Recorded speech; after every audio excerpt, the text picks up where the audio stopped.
Hello and welcome everybody to another episode of OCTAVIAN'S Stable. It's good to have you along for this episode 2, in which we will be going over the ins and outs of Ahri. Vertigal is going to be our player, coming to us from Europe West, and he's also, if you're interested in more video content on Ahri, got a YouTube channel of his very own. Some of you may be familiar with his work at this point already. He puts out a lot of montage content, but also some other Ahri-related content over there on youtube.com/itsvertigal, if I recall correctly. And if I don't recall correctly, you can always find his channel link in the description of this video. Anyways, let's talk a little bit about this matchup, because it is a very uncommon one, and that makes it, of course, somewhat interesting. It's going to be Ahri, not where you would expect her, and where Vertigal, of course, would usually be playing her in the mid lane, but rather up on the top side of the map, facing off against Riven, which is honestly one of the better matchups that you can get for Ahri in the top lane. I've spoken with Vertigal about this actually before starting in on this cast, and he's played enough Ahri games that he's got upwards of 1 million mastery points on the champion, and that's just on his main account. He has multiple others on which he plays the champion fairly obsessively as well. So the man has played quite a bit of our furry foxy friend, and the thing that he says is the most troublesome with playing Ahri out of her native lane and instead up in top is dealing with tanks. So just the very fact that Riven is squishy enough to die to an Ahri's all-in is a huge boon for Ahri top lane, whereas somebody like a Nautilus or a Darius, even somebody who's even just off tanky, could have posed much more of an issue, because Ahri does need a lot of gold, a lot of items to be able to scale up, and thus likely is going to need some kills in lane to be able to scale up as well. As we see Chupa get stunned up in the bottom lane. Chupa shoots, pardon me, it's an S, not an A at the end.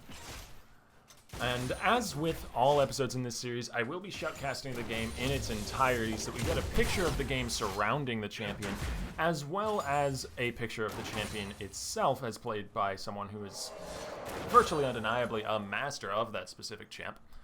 And so I will be talking about the plays that happen in other lanes. I will be doing play-by-play of anything interesting that happens on the map, but I will try as often as I can to focus on this Ahri top lane. Now, if you feel like the format could be improved, could be changed, this is still only the second episode, so please do leave some feedback down in the comments. There's the hook landing from Chupa Soups onto Gisetter. That's, we are over in Europe, so there's some names that I might have trouble pronouncing. The double up come from Spicalia. God, there's a flash and a heal burned from Misfortune, but we have a third member of Red Team showing up to bottom lane. Lunar Zero is gonna be going down even underneath the turret. First blood goes over to Chupa Shoops, and I do have to apologize. This replay was recorded just after a large patch hit, so some aspects of the replay file are a little bit broken. That's why you're gonna see some error messages showing up when things like heal numbers, damage numbers should be showing up in their place. Nothing too serious, too game-breaking is going to occur. We can still watch, but there's going to be some misplaced numbers here and there. Flash forward from the real Phil, knocking up both members of the red team bottom lane. Chupa Shoop now with the red buff burning, and a bullet homing in on his backside is going to be going down, and that is 2 kills traded for the 1 in favor of blue team on the bottom side of this map here. A good start for Rek'Sai, who can do quite a bit with that early gold if she manages to pick it up. Real Phil certainly going to be happy with that. Meanwhile, in mid lane, the one lane we haven't really talked about, we do see Cassiopeia continuing to harass this Lux backwards. Up in top lane, we do have Riven Easy going in for a trade. Doesn't quite manage to dodge the Charmer with so many minions now arriving into the lane alongside a cannon. Vertigal is easily going to be able to take that trade back into his favor. Riven Easy QQQ. Taking a bit of an overextended trade. Was hoping to be able to dodge that charm. Had Riven been able to avoid that skill shot, the trade would have been much more heavily in Riven's favor. But as it is, Vertigal still coming out on top there. And Riven Easy really kind of has to opt into these hard trades. It's the only way that Riven can play out the matchup against a high damage ranged enemy like Vertigal's Ahri. But with the innate sustain that Ahri can provide with that spell vamp passive, as well as just the advantage of this many minions. Very good wave control here from Vertigal. It's going to be leaning every single trade so far up on top side in favor of Vertigal's Ahri. We do have Rek'Sai potentially tunneling in behind to try and even out this disadvantage here. Riven Easy going to be taking that Thunderlord's proc though. Another trade on for Vertigal. Realfield coming in from behind, going to be looking to try and even up this lane a little bit for Riven Easy, but Riven Easy does go down in the 2v1. Beautifully played by Vertigal, unloading all of that damage just in time to be able to get the kill, and he actually manages to flash away while directed camera was a little bit busy focusing on a skirmish in mid lane. I apologize for that.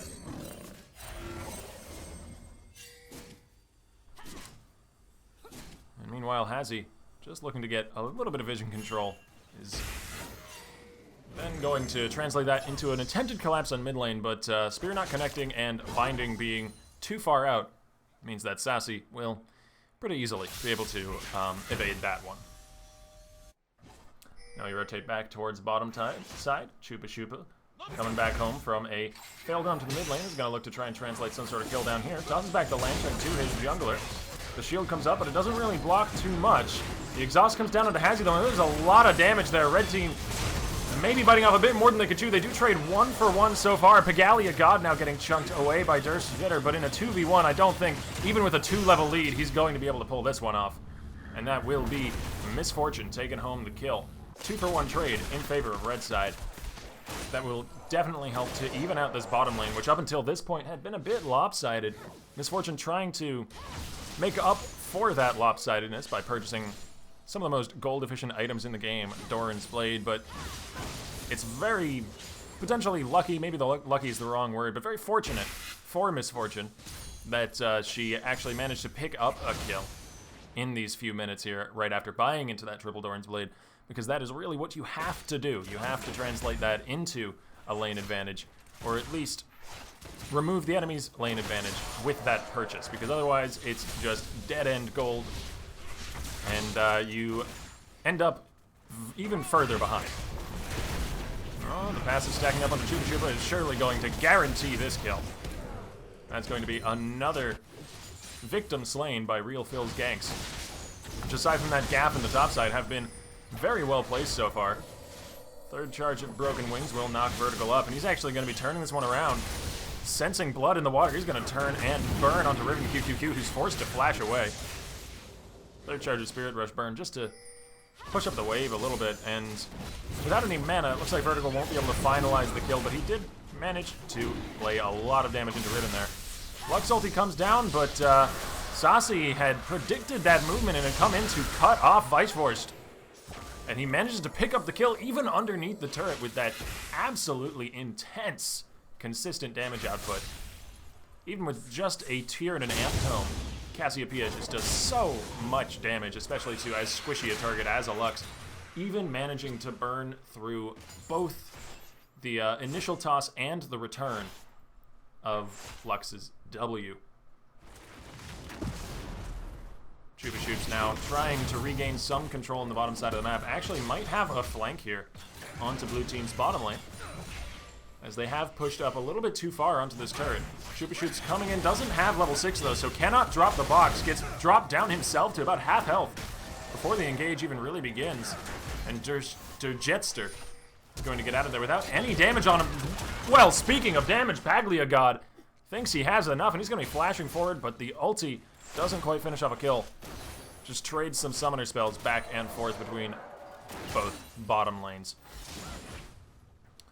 Let's take stock of this top lane for a moment here, as we do have Riven Easy QQQ coming on in. Nice sidestep on the charm that time. There's the return of the Orb of Deception, though that true damage ticking out from the Ignite as well is doing quite a bit to bring down this Riven. There's the Valor dash away. Vertigal, though, going to be warding into the bush to keep vision. Meanwhile, in mid lane, we do have Viceforce being dove underneath the turret. A double binding will hold up both the mid laner and the jungler, but Real Phil is tanky enough to allow Sassy to get in there and finish off the job. Meanwhile, up in top lane, Riven Easy QQQ did manage to break vision and dash away long enough to keep himself alive. And we return back to the bottom lane, where all is well, except for those million damage crits. I'm sorry, that is an artifact of the replay being a little bit bugged. Still waiting on those days when Riot implements their own official replay system. There's the flash in from Chupa Chupa. The box going to come down, but a heal very nicely timed from Jester will buy some time. There is the Q across all 3 ganking members of Red Team, and it'll at least turn a kill back for Jester here, but overextending perhaps a little bit. Thinking maybe the Nidalee is left. Does manage to dodge out from a spear. There's another one, comes in though, and it gets the kill with the Runic Echoes. Fully charged and ready to proc. Hazi will take home a kill on an overconfident Lucian, staying around in a lane that he really had no business sitting in. Though it would have been pretty awesome if he had managed to pick up another kill onto Nidalee.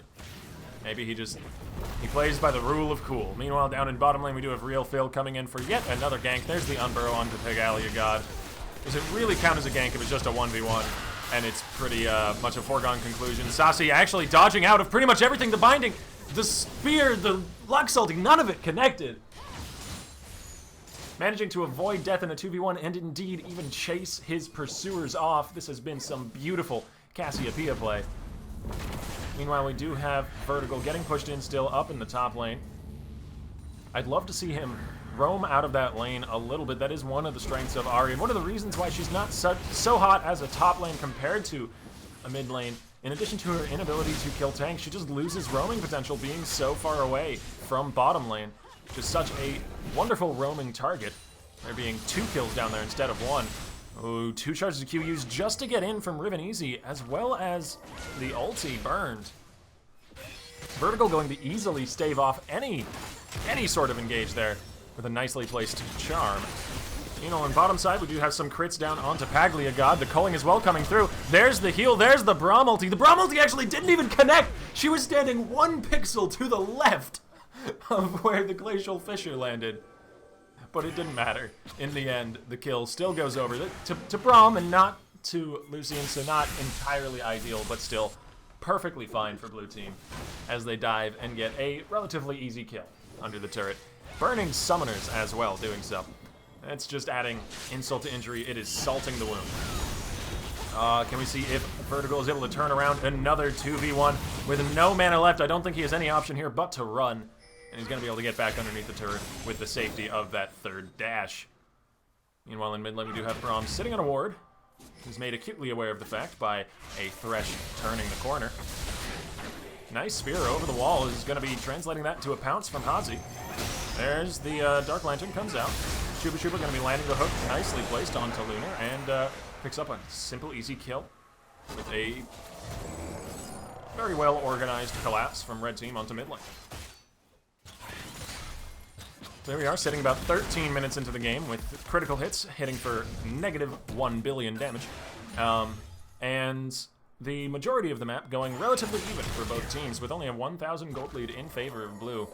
Their Jetster, though, fancies his chances here against Pegalia God. Meanwhile, on the top side of the map, we have Riven Easy QQQ looking for a 2v1 in the jungle, and perhaps he shouldn't have been looking so hard. Flash fails over the wall, and that is going to be an easy kill for Nidalee. Meanwhile, Real Phil is on a rampage in the bottom side as a fight we didn't get to see too much of finalizes with a kill to Rek'Sai. This has been an action-packed game, ladies and gentlemen, and I haven't had as much time as I would have liked to really analyze these builds and to really analyze this Ahri pick in the top lane. The intended focus here of the video. Going into a Morellonomicon first is a pretty standard pickup, and one which Vertigal has told me he likes to rush, especially against top laners because they do go for sustain so often. In addition to that, I wouldn't be surprised... Ooh, there's the flash away from Lux, but I wouldn't be surprised to see some sort of magic penetration in Ahri's inventories coming up soon, probably Sorcerer's Shoes, if only due to the Hex Drinker rush from Riven, which makes perfect sense, of course, against an Ahri top. Ooh, the binding just about landing onto Lunar Zero there. Sidestep by Sassy, though. That was very nicely placed. Good positioning from this Cassiopeia, as we've seen throughout pretty much the whole game. Now, diving underneath the turret, Real Phil is going to be making some kills happen for his team. Vertigal, though, roaming down from the top lane, will get the shutdown kill onto Cassiopeia there and chase Real Phil out through the jungle, forcing his flash as well. Very nicely placed roam. Their Jetster, though, extending forwards into the enemy jungle, is going to regret his decision. He does finally pick up the kill into Misfortune, but is one of the most dead Lucians I have ever seen for doing so. as Riven Easy QQQ is trying to take advantage of Vertigal's absence from top lane and get some kind of push going, but Vertigal showed up just in time to catch the wave. 3-0-0, and with a 40 CS lead, Vertigal is feeling pretty comfortable coming out of this top lane Ahri. And it's exactly the lane that you do want to shut down that hard as well, and it looks like they're looking to shut it down a bit further, with Nidalee coming around the corner. The spear doesn't quite land. Riven is a slippery one, and the trap doesn't proc either. Ozzy still gets in range for the red buff auto attacks, though, as Riven Easy is playing this one fast and loose. How's he going to be diving underneath the turret to avoid the stun? He flashes out of the turret range. Riven Easy now gets hit by the charm from Vertigal. Very well placed, that one.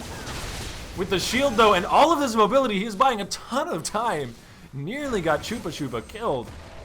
However, they will be able to take down the top lane turret, and all of that bot time will translate into a dragon for blue team as RealPhil exercises this mighty, mighty Rek'Sai on the bottom side of the map to take home some kind of objective off of his top laner's death. I say mighty, mighty Rek'Sai because that is a 5-0 and 3 Rek'Sai. Most of the gold for blue team that isn't on Lucian is on this Rek'Sai right now, and we'll see how he flexes it. Having gone for a Cinderhulk, it looks like, which is a very logical choice on Rek'Sai, and then into some really heavily magically resistant item choices with the Spirit Visage. Another good pickup because there are, of course, 2 AP solo laners on the side of red, which is one of the weaknesses of running something like Ahri top. And there's those Sork shoes that I thought would be coming out very shortly for Vertigal's Ahri. Wise choice there against the amount of magic resist that is surely going to be coming out, has already really come out from blue team. Spear flies. Not to mention, in addition to the 2 solo laners that are AP, they also have a Nidalee jungle, something which I overlooked when bringing up that point. 3 heavy magic damage enemies really does call for that Spirit Visage rush. And this right here, at this point in the game, I'd like to take note, it's not the champion we're focusing on, but the bottom laner, Miss Fortune, is kind of paying for that triple Doran's Blade right now, as while she has the Essence Reaver and those 3 Dorans completed, Lucian is already decently well along his way towards completing his second item. He's about halfway there. So that's a pretty big differential there, as Chupa Chupa off to the side is getting caught out alone from the rest of his team. Flash force from Saucy, as Riven Easy roams down from the top lane to try and pick up a few easy kills. Gets 1 for herself, and blue team, now 5-4 in the mid lane, are going to look to try and pressure out the mid lane turret, but with the wave clear that a Miss Fortune and a Lux can exert, it's going to be a tall order. It actually looks like red team's going to be getting the drop on the minion wave here, shoving that up, with Vertigal showing up, full cooldowns, full health, full mana. A force to be reckoned with here, coming 3-0 out of the top lane. And blue team simply is not brave enough to step up to clear this minion wave. Whether that's the right call or not is a moot point as the turret falls.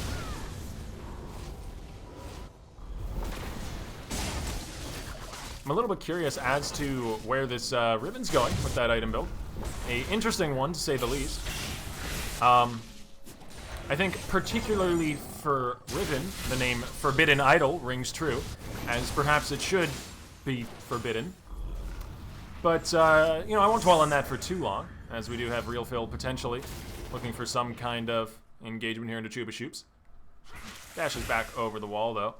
And what's also going to be something that would be really useful to note is where Rek'Sai goes with the item build. Having gone full tank so far, that's a lot of gold for blue team that's really only being built into defensive statistics. It may be a little bit too late for Rek'Sai to build damage and have it be really impactful, as in the early game is when that is most valuable for a champion like Rek'Sai. But building some of the hybrid damage tankiness items, something like a Dead Man's Plate, may be the right call moving forward. It's just so awkward to build that against the team comp that red team has going, something like Dead Man's Plate or Sunfire. You're wasting a lot of gold on that armor against a 2-5 Miss Fortune who's only completed a single item here. You're not too worried about her physical damage threat. You're going to get tagged by the ulti a little bit during a team fight, maybe auto-attacked once or twice, but not nearly as threatening as the amount of damage that this Ahri and this Nidalee are putting out. And then with the Lux, even though she's 0-2 out of lane, she's still doing some decent damage here, having rushed into a needlessly large right after that Morello. It's just a really awkward situation for somebody like a Rek'Sai to be in, and it looks like this Rek'Sai is indeed opting into more magic resistance. Going for the best of both worlds here, though, being impactful in the fights and helping out the team, while also building some magic resistance and being a better tank. Looks like we're going to be seeing a Locket of the Iron Solari. I'd be surprised if that were going anywhere else. Double binding, going to be holding up both Real Phil and Lunar Zero, as Chupa Shoots pulls this Lux to safety and pulls Lunar Zero into danger. Paglia got forced to flash away. Beautiful Lux combo as Vertigal is on a rampage, cleaning up kills left and right in the back line. Triple kill so far for Vertigal. Can he pick up the Quadra here? Flash forward, but the charm doesn't land. The spear does. They might be able to finalize this kill onto Riven. Off towards the top side. Another spear doesn't quite connect. No, and Riven Easy is almost certainly going to be able to escape after that one. And Hazel might actually be in some trouble here as Real Phil comes over the wall. He doesn't have a lot of damage to his name, though, but Riven Easy is here to provide that in spades. And that will be another kill for Rek'Sai, 6-0-4, but Red Team is unfazed by the loss of their jungler and will push in onto a secondary turret in the mid lane. And there's really nothing that Real Phil can do about this. Beautiful timing coming into the back of that fight from Vertical. Picks him up a triple kill. But it looks like Real Phil is looking for some revenge. Flash on Burrow is going to be entirely nullified by a Dark Passage that pulls Vertical to safety. Vertigal did have to burn the flash there to keep alive a little bit longer until that Dark Passage could pull him out, but it is certainly worth it to not give up the shutdown gold. And it looks like we're going to be seeing a Luden's Echo next up. Yep, there it is, completed. Luden's Echo and another needlessly large. That is a huge power spike for Vertical, making very, very good use of that triple kill he picked up there. And the next move for Red Team here is probably going to be to just group and potentially take that dragon, go for some kind of objective. They've got the team fighting power currently, but it looks like Saucy thinks he fancies himself a pick here onto Misfortune. Nearly brings her down, actually. Saucy being something of a powerhouse for blue team here. Does a lot of consistent damage, and as I've mentioned before, has had really, really good positioning. Not only in some of these skirmishes and ganks, but also in some of our full-blown team fights as well, the one or two that we've had this game. Blue team not being too terribly far behind, doesn't really need like a final hope to rally around, but it still feels like they're much further behind than they are, and I think that's because so much gold has gone into these tank stats on Rek'Sai, and there's simply not much damage currently coming out from blue unless they can get Cassiopeia to consistently shove damage out during a team fight. But Real Phil now happily taking up 3 members of the other team while the rest of his team pulls off some damage on the backside, but Vertigal's going to be sniping out a kill onto Cassiopeia, and Vertigal is godlike. It actually said that. What? The replay file is so buggy. What is going on? I'm sorry, I've been trying to avoid like directly referencing it whenever I can because it just seems unprofessional, but seriously, that was pretty funny right there. I didn't know the game apparently has that file where instead of saying godlike, it'll say godlike. And for some reason, when the new patch hit, it broke this replay in such a way that it uses that file. Instead, I will not pretend to understand the pile of linguine, fettuccine, spaghettini, and penne that is like the Riot's code especially for the spectator client. They just throw all the leftover stale pasta here. Anyways. We do have a little bit of a vision war going on near the Baron Pit, which has become a really realistic objective for both teams. They both have the damage to take this one down. If Saucy is left unhindered on a neutral objective like that, it will burn to pieces very quickly. And it looks like blue team, trying to find a way back into this game, are going to look midwards and look to take down the outer turret in this lane. Fresh hook flies out and lands onto Saucy. That is exactly the target they need. There's the charm from the side, catching onto Lunar Zero. Vertical being chunked out of the fight a little bit by this Braum, but it doesn't really matter. There's enough threats on the rest of the team as well. Cullen comes across, does a lot of damage to the Ahri, but doesn't quite kill him. Now, Jester, knowing he cannot escape from this, is going to dash it back in and try and finalize a kill, but then changes his mind, flashing out, gets hit by the hook, and taken down. Real Phil, a tank with no damage, is going to be coming in to try and finish off the team fight, and Riven Easy QQQ showing up just at the end is going to be able to turn all the damage on and take home 2 kills, maybe even 3, if this Riven can be quick and nimble enough to chase down Hazi. Flash over the wall into the key strike. He gets the stun. He gets the 3rd proc of the Q, and he gets the kill. That team fight was so messy. I thought it was over the moment the Thresh hook landed onto Cassiopeia. That is exactly what they need, but Sasi did have cleanse, and he was able to make it out of there, at least alive long enough to put out enough damage that his death was not in vain. Vertigal then coming in from the side, couldn't finalize any kills, got exhausted as soon as he was within range to be exhausted, and ate the majority of a culling, which is really not good for your health no matter who you are, and especially so if you're a squishy top lane Ahri who hasn't built into his Zhonya's Hourglass and would be able to avoid that way. Which is actually a point that, speaking of segues, something that I wanted to segue into, but Sasi now getting hooked forward is actually just going to take that as a go signal to absolutely melt away Lux's health. And now Chupa Chupa with the Braum passive stacking on him is surely going to be going down. A crit from Jester will sign his fate away in blood. Whew, this game has suddenly gotten really, really interesting. As Baron is once again a very real possibility. Oh, the Runic Echoes angers the Baron and sends a few bits, well, not just a few bits, a few large chunks of extra damage towards blue team's bottom lane. It looks like blue team will get the drop on this mid lane turret, and with 3 dragon buffs, they certainly have the ability to shove these down very quickly. Hazel, no! He gets caught way out of position. The Zhonya's Hourglass will keep him alive a little bit longer. The heal actually keep him alive longer still, but he does go down in the end. To Riven Easy QQQ. And that's... Whoa! Lux gets the snipe with the Finale's Funkle. Luna Zero goes down to a legendary kill from Vertigal. These are all very low health members of blue team. The charm hits at max range! And Vertigal picks up the kill onto Cassiopeia. And that's going to be pretty much the entire advantage just dissipated right there. I mean, they did get the turret. That's not something you can undo. The turret is dead, and it was never coming back. It has gone to the same place, the same farm where your little rabbit Timmy went when he went away in 4th grade.